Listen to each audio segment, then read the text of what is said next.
My name is Stephanie Stotts, and I'm Associate Professor of Forest Ecology at UMES. And this particular site we're at is Monet Bay. It's a really interesting site because you can't see it from here, but just beyond these trees is a marsh, and there's a bunch of dead trees. We have a ghost forest.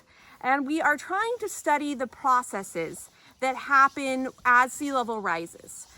So what is causing the trees to die, to move back, so we can use that to better plan and better predict for the future and help to better manage our forests and our coastal ecosystems.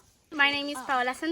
I am a student at UCF, but I am at UMES because I'm doing a summer internship.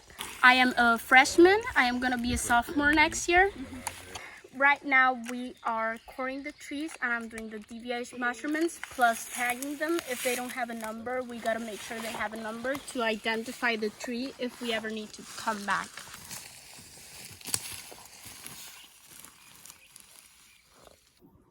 And what we do is in the tree, we're gonna put this in just like this and we're just gonna rotate it.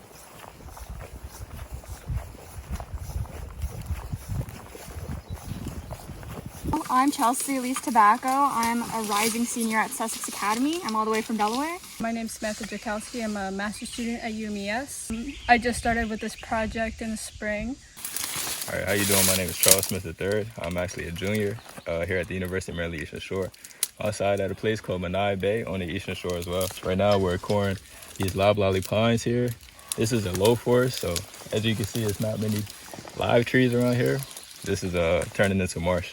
I'm also collecting data on the exact same, not the exact same tree, but the exact same type of tree at this site as well, working with the salinity of it and the dendroclimatology of it. It's the study of the climate in the past years, through reading of the trees and the tree rings. Yeah, so trees have rings, of course, annual rings. The smaller the ring is, usually means the worse the year was for growth. It's really close together, kind of hard to see. So it could be due to lack of water, drought, or the bigger the ring is, it could be due to a lot of water or just perfect temperatures.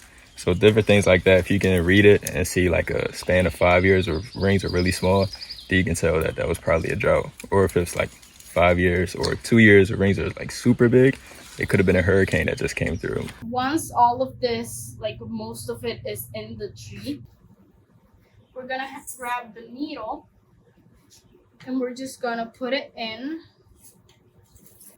And then we extract it, and here we're gonna have the sample.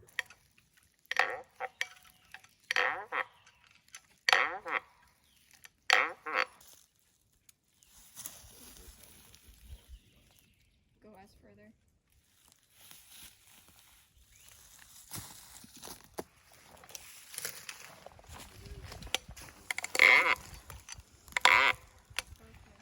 Let's see if this works.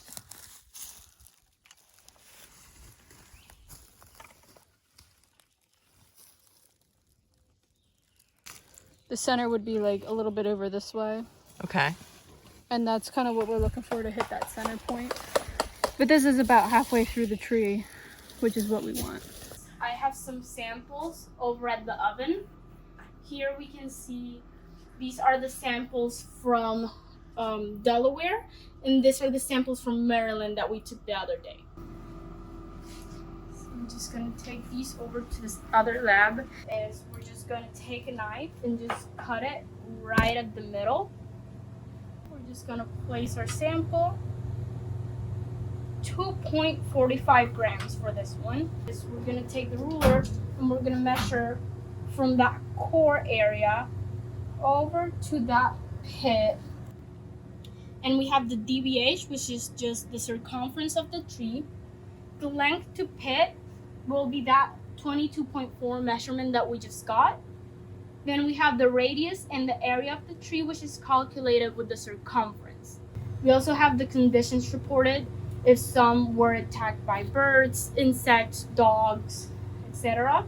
Okay, all these measurements will tell me if the trees in the low forest or high forest are denser. This will tell me how salinity is affecting the trees.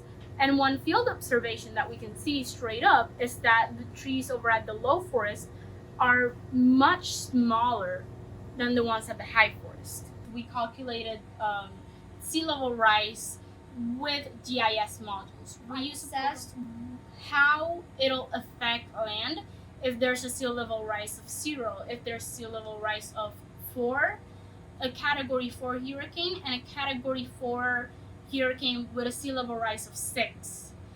And all those modules we did over at 6 different site locations, and turns out that most of the forest would be underwater with those modules.